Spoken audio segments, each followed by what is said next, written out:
इस वीडियो में हम लोग सेट थ्योरी का सबसे important theorem D Morgan's theorem को समझेंगे और उसका प्रूफ करेंगे।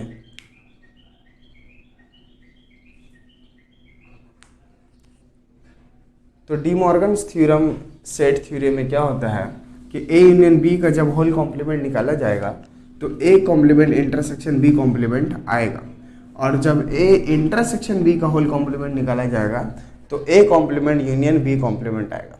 इसका मतलब क्या है कि जब होल कॉम्प्लीमेंट को हम लोग अलग अलग ब्रेक करेंगे कॉम्प्लीमेंट में, तो यूनियन को इंटरसेक्शन कर देना है और इंटरसेक्शन को यूनियन कर देना है। इसको हम लोग प्रूफ करेंगे, जो सेट थ्योरी का प्रूफ होता है उस तरीक़े से प्रूफ करना होगा। लेकिन उससे पहले एक चीज़ जान लीजिए कि अगर एक सेट है x और एक सेट है y, तो ये दोनों इक्वल तभी होगा जब x y का सबसेट हो जाए और y x का सबसेट हो जाए। तभी दो सेट इक्वल होता है जब एक दूसरे का और दूसरा पहले वाला का सबसेट हो। तो यहाँ पे जो A यूनियन B का कॉम्प्लीमेंट दिख रहा है, ये भी एक तरह का सेट है, और ये A complement intersection B complement भी एक तरह का सेट है, और ये दोनों सेट को हम लोग को इक्वल करना है। तो इसको इसका सबसेट प्रूफ करेंगे और इसको इसका सबसेट प्रूफ करना पड़ेगा। अब सबसेट कैसे प्रूफ किया जाता है इसको समझने के लिए, जैसे अगर हमको ए को बी का सबसेट प्रूफ करना हो तो हम ए का एक आर्बिट्रेरी एलिमेंट लेंगे। आर्बिट्रेरी एलिमेंट मतलब कोई भी एक जनरल एलिमेंट लेंगे और उसको दिखाना पड़ेगा कि x जो है b में भी है। a का एलिमेंट b में होगा, इसका मतलब a का हर एलिमेंट b में होगा, और वही सबसेट का डेफिनेशन है कि a का हर एलिमेंट b में हो तो a को b का सबसेट बोलेंगे, तो a b का सबसेट हो जाएगा। उसी तरह से फिर हम लोग को b का अगर a का सबसेट दिखाना है तो b का कोई एक एलिमेंट लेंगे x, या x अगर पहले से लिया हुआ है तो लेंगे y, और b में लेने के बाद y को कहाँ दिखाना है a में, कि y a में है। तो यहाँ से क्या प्रूफ हो जाएगा, b a का सबसेट है। तो सबसेट दिखाने के लिए एक एलिमेंट इसका लेंगे और उस एलिमेंट को इसमें दिखाना पड़ेगा, और फिर एक एलिमेंट इसका लेंगे उसको इसमें दिखाना पड़ेगा, और जब सबसेट हो जाएगा तो इस रिजल्ट को यूज़ करके हम लोग बोल सकते हैं कि दोनों इक्वल है। हम लोग सिर्फ एक ठो का प्रूफ देंगे, दूसरा का प्रूफ आप लोग खुद से कर सकते हैं। ये इसका डुअल बोला जाता है। डुअल मतलब सिर्फ यूनियन को इंटरसेक्शन करके चेंज कर देंगे तो सेकंड डी मॉर्गन्स थ्योरम बनेगा।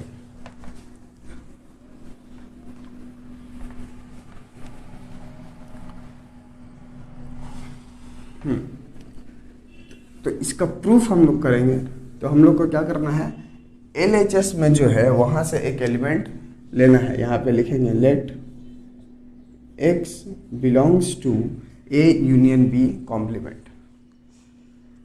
तो कॉम्प्लीमेंट्री सेट के बारे में जब हम लोग पढ़े थे तो क्या लिख पता था कि अगर x A कॉम्प्लीमेंट में है तो A में नहीं होगा, और अगर A में है तो A कॉम्प्लीमेंट में नहीं होगा।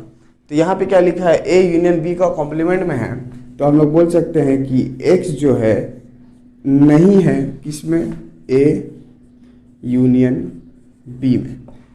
जब A यूनियन B का कॉम्प्लीमेंट में नहीं है तो A यूनियन B में भी नहीं होगा।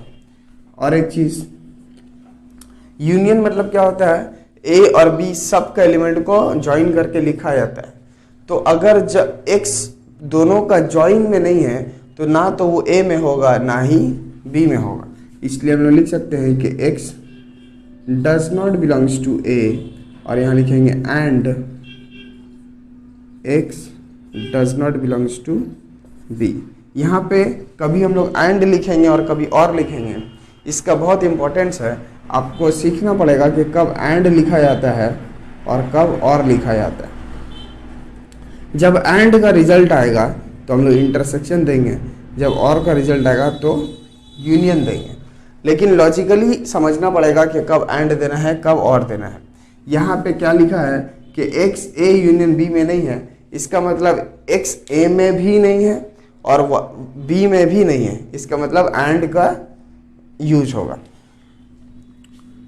और यहाँ पे देख लीजिए एंड का मतलब क्या होता है, इंटरसेक्शन।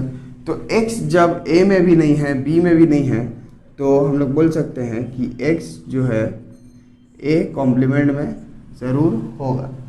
x a में नहीं है तो a कॉम्प्लीमेंट में ज़रूर होगा, और a कॉम्प्लीमेंट में नहीं है तो a में ज़रूर होगा। इसको एकदम याद रखना है इस तरह से एक तो नोट के तौर पे कि x बिलोंग्स टू a होगा तो x does not belongs to a complement होगा। x a में है तो a कॉम्प्लीमेंट में नहीं, a कॉम्प्लीमेंट में है तो x में नहीं। इसको यूज होगा बार बार। तो x a में नहीं है तो a कॉम्प्लीमेंट में होगा, और यानी कि एंड, और मतलब हिंदी वाला, और x b में नहीं है तो कहाँ पे होगा, b कॉम्प्लीमेंट में होगा। अब यहाँ पे क्या दिख रहा है, x a कॉम्प्लीमेंट में भी है, b कॉम्प्लीमेंट में भी है, और एंड लिखा है, इसका मतलब दोनों में है, दोनों में है मतलब इंटरसेक्शन में होगा,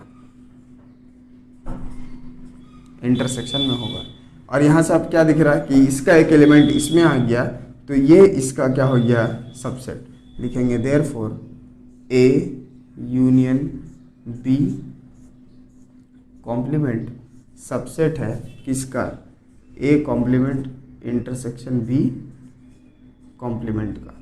इसको हम लोग लिखेंगे इक्वेशन 1, और इक्वेशन 2 में क्या प्रूफ कर रहे हैं, इसको उसका सबसेट प्रूफ करेंगे, तब दोनों इक्वल होगा।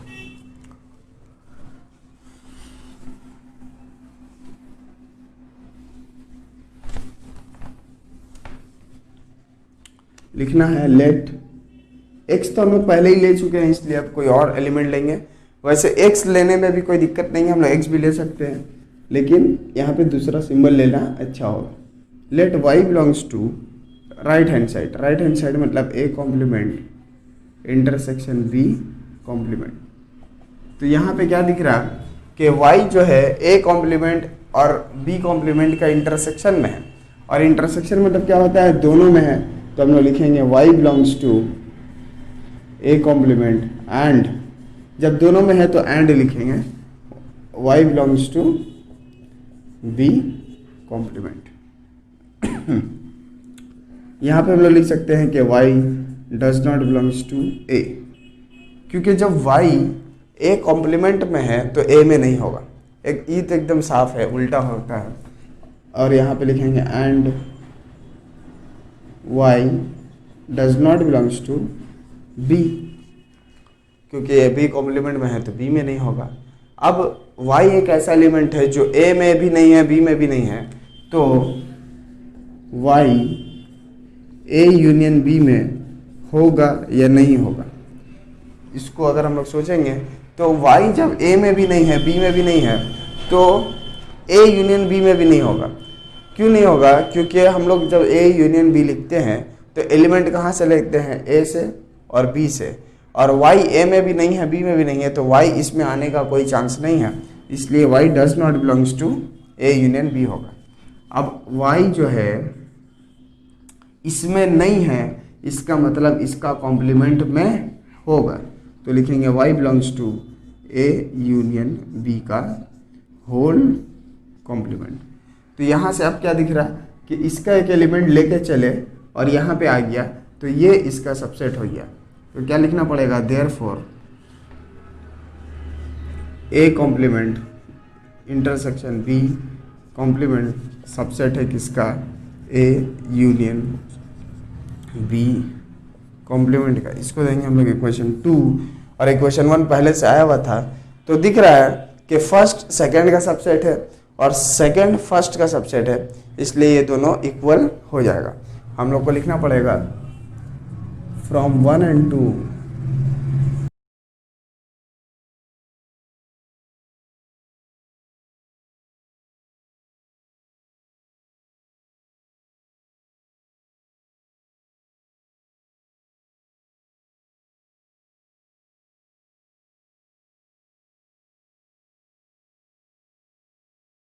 सेकंड डी मॉर्गन्स थ्योरम को भी हम लोग प्रूफ करेंगे, तो इस तरह से किया जा सकता है।